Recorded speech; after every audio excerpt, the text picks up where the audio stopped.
Good morning. Welcome to Time in His Word. I got a question for you. Who's your neighbor? Do you love your neighbor as yourself, as Scripture tells us? We can all physically see the person that lives next door to us and know that they're our neighbor. You might even have a good relationship. You might have, you have a cookout, they can come over, or they have a cookout, you go over their house, or, the neighbor that lives next to me, I've known him for years. We just visit outside the yard and we watch each other's place when we go out of town. And that's the extent of it. Well, I mean, they know our kids, we know theirs, but and they're, as far as neighbors goes, they're good people. They're really good neighbors. And then, the ones on the other side of us, it's a young couple. The wife knows them better, but they're good people. Those are neighbors we can see up close and we identify with, and see them in town, you talk to them, that kind of thing.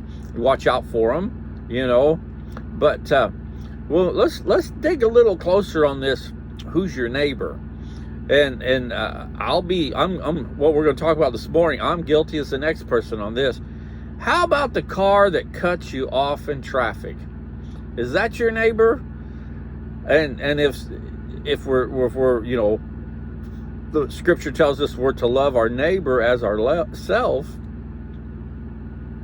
Is that guy or that person, because we don't know whether it's a woman driver or a man driver, we'll be politically correct this morning, which I'm normally not very good at, but anyway, I try real hard. Yeah, but anyway, so the person that cuts you off, is that your neighbor? They're a child of God just like you are. We don't know whether they're a Christian or a non-believer. We don't know anything about them. But yet Scripture tells us that we are to love our neighbor as ourselves. So I'm really bad about when I get cut off in traffic or somebody in a car does something that's really stupid. My first response is, what a stupid moron. And I've been on the phone with people and they hear that and they start laughing and they're like, you must be driving. Yeah, I'm driving. And then I'll explain what happened.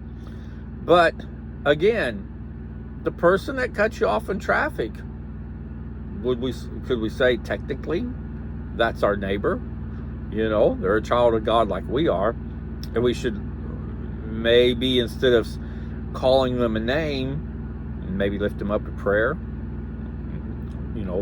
Might be hard to do. I know that's the last thing I want to do after they do something stupid, and I almost run them over with the semi, or they almost cause me to wreck because they're not paying attention or they're on the phone. And it's just not four-wheelers. It's just not four-wheelers. It's big trucks as well.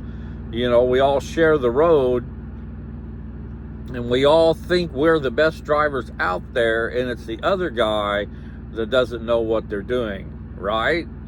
Well, in 1 John, I lost my spot. There it is. 1 John, the 4th chapter, verse 20 says, if someone says, I love God, and hates his brother, he is a liar.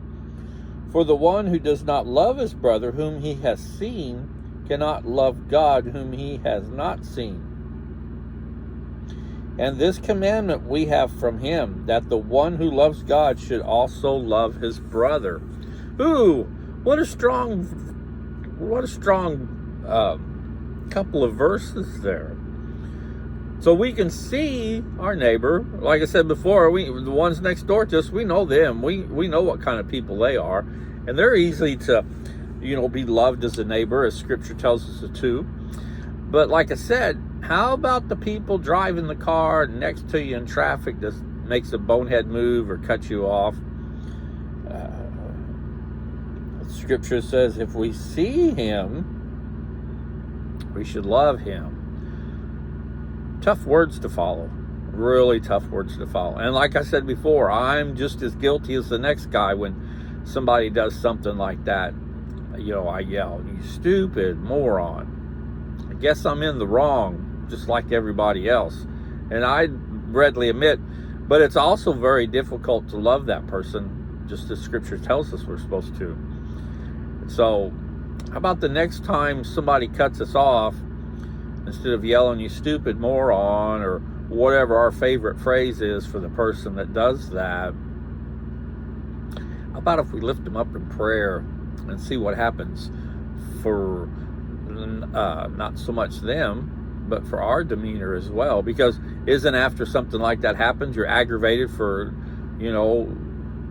it could be for a few minutes, half an hour, whatever, depending on what the circumstances is. You're aggravated, you're frustrated, you're mad, you just want to punch somebody. Well, how about, like I said, the next time that happens, instead of screaming our favorite phrase at the four-wheeler or the big truck that messes up, instead we lift them up in prayer, because who knows what kind of day they're having. You know what kind of day you're having.